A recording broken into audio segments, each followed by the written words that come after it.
Assalamualaikum warahmatullahi wabarakatuh. Bertemu kembali di channel YouTube saya di Rahmat P. Widodo. Pada video kali ini saya akan menyampaikan materi pembelajaran mata pelajaran otomatisasi dan tata kelola sarana prasarana kelas 11. Adapun materi yang akan saya sampaikan yaitu terkait dengan kompetensi dasar yang pertama adalah memahami ruang lingkup administrasi sarana dan prasarana. Pada mata pelajaran otomatisasi dan tata kelola sarana prasarana ini, kamu akan mempelajari hal-hal yang berkaitan dengan tata kelola sarana dan prasarana. Oleh karena itu, kamu terlebih dahulu harus memahami apa yang dimaksud dengan administrasi sarana dan prasarana. Agar kamu dapat memahami hakikat administrasi sarana dan prasarana, pelajarilah materi pada bab ini dengan semangat. Yang pertama yang akan kita bahas adalah pengertian sarana menurut Kamus Besar Bahasa Indonesia. Dalam Kamus Besar Bahasa Indonesia dijelaskan bahwa sarana adalah segala sesuatu yang dapat dipakai sebagai alat dalam mencapai maksud atau tujuan, alat dan media. Sedangkan prasarana menurut Kamus Besar Bahasa Indonesia yaitu segala sesuatu yang merupakan penunjang utama terselenggaranya suatu proses dalam artian usaha, pembangunan proyek, dan lain sebagainya. Berdasarkan pengertian tersebut,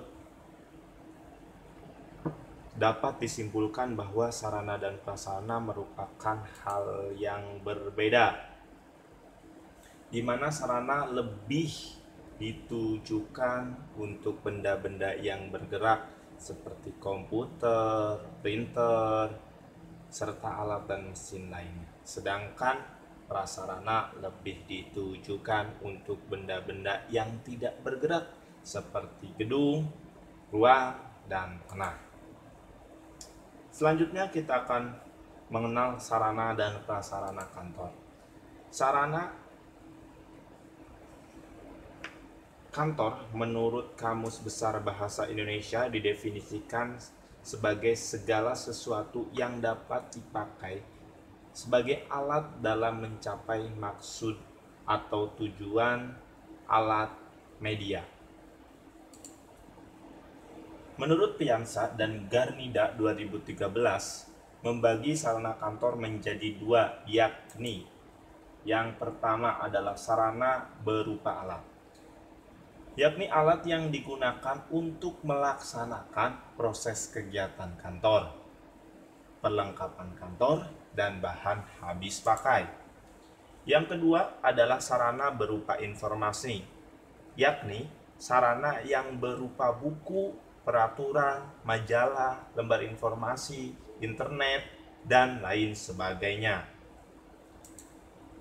Sedangkan prasarana dalam KBBI atau Kamus Besar Bahasa Indonesia didefinisikan sebagai segala sesuatu yang merupakan penunjang utama terselenggaranya suatu proses dalam artian usaha, pembangunan proyek, dan sebagainya. Menurut Priyansa dan Gardinda tahun 2013 membagi prasarana menjadi dua, yakni yang pertama adalah perabot dan tata ruang. Perabot meliputi meja, kursi, perabot sistem, tempat kerja, unit peraga visual. Dan yang kedua yaitu kondisi fisik. Kondisi fisik ini meliputi dekorasi, kebersihan, ventilasi, suhu, penerangan, akustik, kesehatan, dan keselamatan. Selanjutnya kita akan mengenal atau akan mempelajari macam-macam sarana prasarana kantor. Macam-macam sarana dan prasarana yang diperlukan kantor dalam menunjang aktivitas pelaksanaan kerja, yaitu yang pertama adalah peralatan atau perlengkapan kantor. Peralatan atau perlengkapan kantor adalah segala alat dan bahan yang digunakan dalam pelaksanaan pekerjaan kantor. Penggunaan peralatan dan perlengkapan kantor ini bertujuan agar pelaksanaan pekerjaan dapat terselesaikan dengan lebih cepat, tepat, dan baik. Kemudian yang kedua adalah mesin kantor. Mesin kantor adalah mesin yang bekerja secara mekanik, elektrik, maupun magnetik yang digunakan untuk menghimpun, mencatat, mengolah bahan-bahan keterangan. Contoh mesin kantor diantaranya yaitu komputer, scanner, mesin fotokopi, dan lain sebagainya. Kemudian yang ketiga adalah mesin komunikasi kantor. Mesin komunikasi kantor adalah alat atau mesin yang digunakan untuk berkomunikasi baik di lingkungan intern organisasi maupun keluar organisasi. Contoh mesin komunikasi kantor diantaranya yaitu telepon, intercom, dan faksimiler.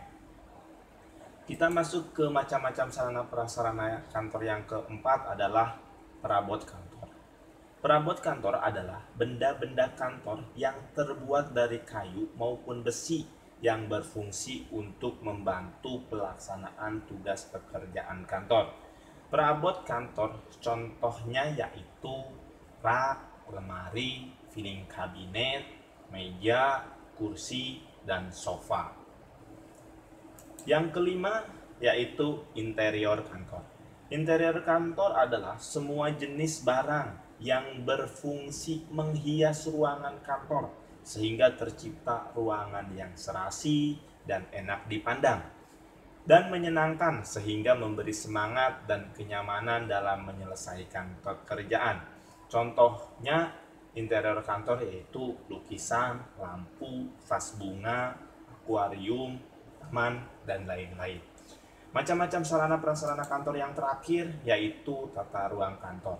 Tata ruang kantor adalah pengaturan ruang kantor serta penyusunan alat-alat dan mesin-mesin kantor pada letak yang tepat sesuai dengan luas lantai dan ruang kantor dengan tujuan memperlancar proses kerja serta menimbulkan kenyamanan dan kepuasan bekerja bagi para pegawai. Itulah macam-macam sarana prasarana kantor. Jadi, kesimpulan administrasi sarana dan prasarana itu apa? Ada yang tahu?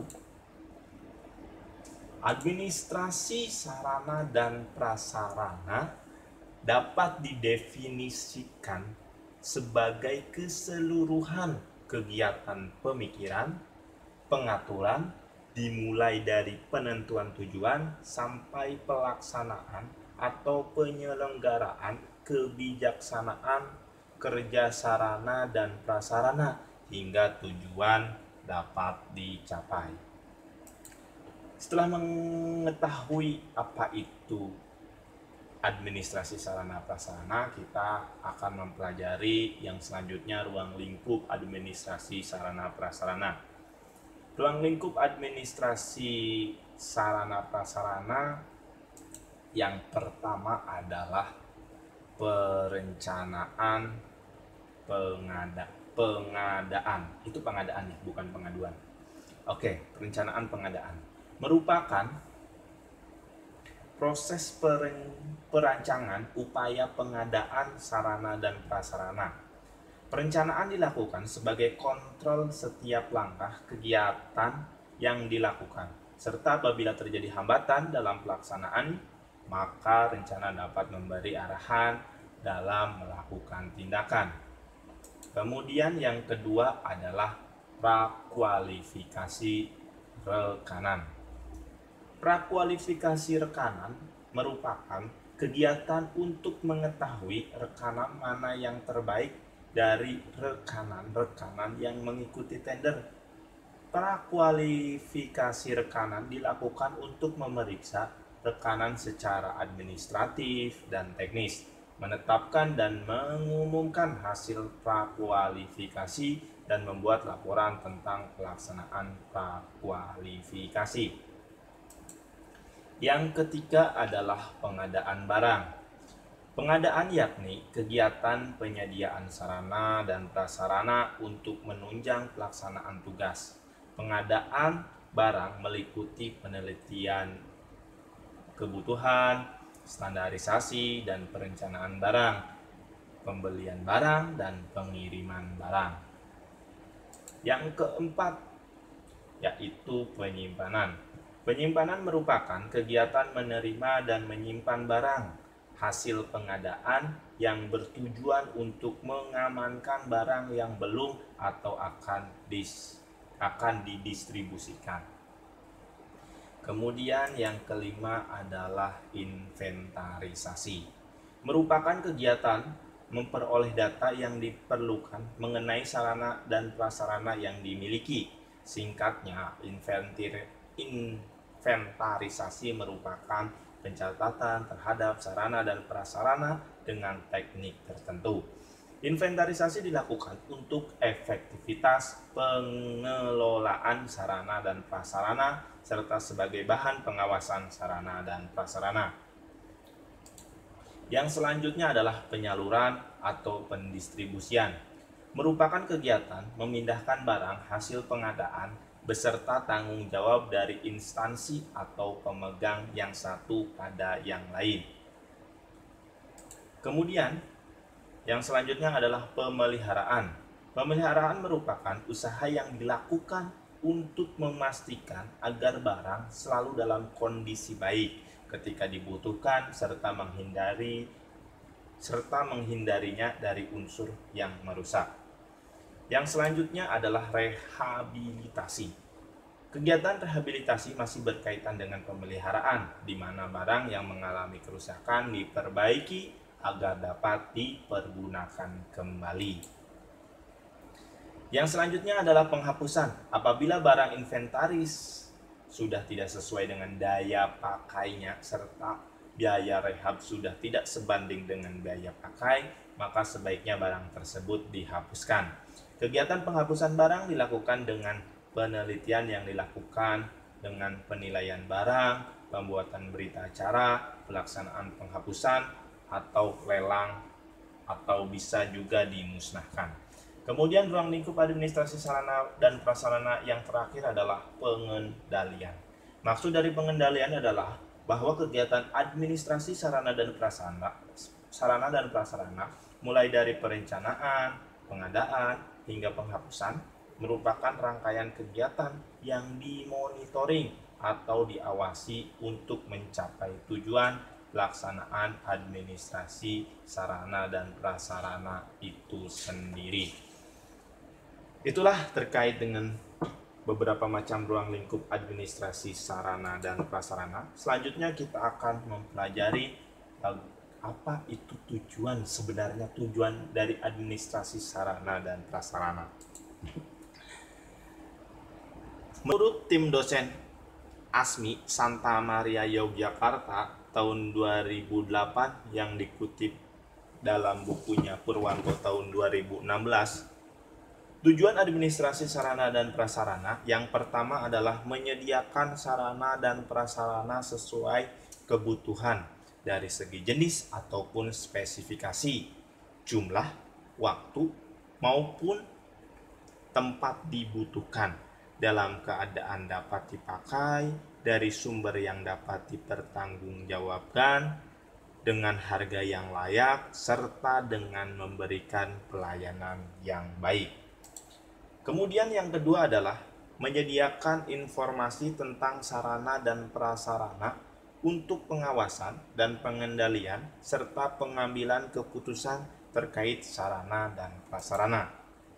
Tujuan yang ketiga yaitu menyediakan sarana dan prasarana yang siap pakai bagi unit kerja dan personil untuk menjamin kelangsungan aktivitas tugas unit kerja dan personil dalam organisasi melalui penyelenggaraan, pengelolaan gudang, dan distribusi secara optimal. Kemudian yang selanjutnya adalah menjaga dan mempertahankan kondisi teknis daya guna dan daya hasil baik secara preventif maupun represif secara optimal guna mendukung optimalisasi fungsional maupun umur barang. Yang kelima adalah melakukan pengakhiran fungsi sarana dan prasarana dengan mempertimbangkan yang dapat dipertanggungjawabkan untuk mendukung kelancaran aktivitas tugas dan menghindari pemborosan. Yang keenam, mencegah penyimpangan dalam pengelolaan dan penggunaan sarana prasarana melalui tindakan antisipatif guna menekan pengeluaran biaya baik berkaitan finansial, tenaga, waktu, material, maupun pikiran. Juga mendukung kelancaran pelaksanaan aktivitas dan tugas dalam organisasi. Tujuan administrasi sarana prasarana yang ketujuh adalah memberi pedoman kerja bagi unit kerja dan personil agar dapat menjalankan aktivitas dan tugas secara optimal. Yang terakhir adalah membudayakan penggunaan sarana dan prasarana secara bertanggung jawab sehingga terhindar dari penyimpangan dan pemborosan. Itulah tujuan dari administrasi sarana dan prasarana. Yang terakhir kita akan mempelajari fungsi administrasi sarana dan prasarana.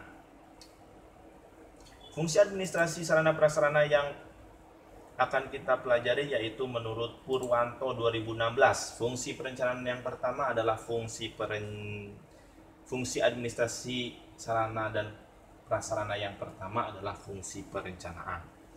Perencanaan adalah kegiatan pemikiran, penelitian, perhitungan, dan perumusan sejumlah tindakan yang akan dilaksanakan berkaitan dengan sarana prasarana, meliputi bagaimana pengelolaannya, penggunaannya, pengorganisasiannya, dan pengendaliannya. Yang kedua adalah fungsi faktor penentu kebutuhan. Faktor yang berhubungan dengan penentu kebutuhan didasari pada faktor yuridis, persyaratan proyek, evaluasi sosial ekonomi, evaluasi teknologi ekonomi, perkembangan swadaya, dan swasembada.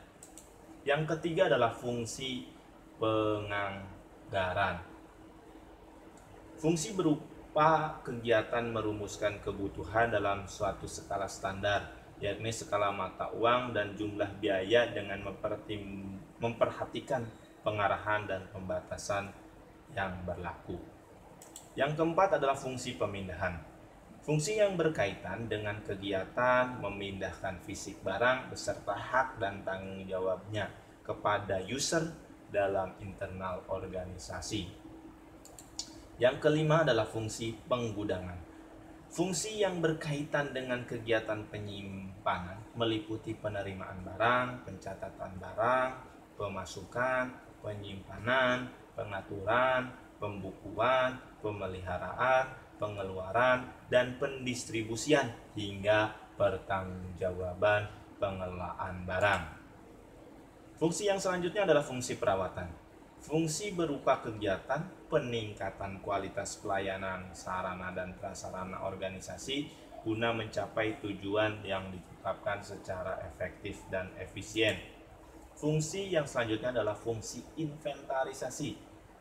Fungsi berupa kegiatan untuk mengumpulkan data yang diperlukan tentang sarana dan prasarana untuk ditata usahakan menurut ketentuan dan tata cara yang telah ditetapkan. Fungsi administrasi sarana dan prasarana yang terakhir adalah fungsi penghapusan barang inventaris. Fungsi berkaitan dengan kegiatan penghapusan barang dari daftar inventaris setelah dilakukan penilaian, di mana barang-barang tersebut dianggap sudah tidak memiliki nilai guna, seperti rusak, susut, mati, maupun biaya pemeliharaannya atau perbaikannya terlalu tinggi. Itulah materi yang bisa saya sampaikan pada pertemuan atau pada video kali ini. Semoga bermanfaat. Pelajari dengan baik-baik meskipun masih dalam keadaan COVID pandemi seperti ini. Semoga kita segera cepat bertemu, bisa kembali lagi kalian belajar secara tatap muka ke sekolah. Itu yang bisa saya sampaikan. Atas perhatian dan kerjasamanya saya ucapkan terima kasih. Sampai ketemu di video selanjutnya. Wabillahi taufiq wal hidayah. Wassalamualaikum warahmatullahi wabarakatuh.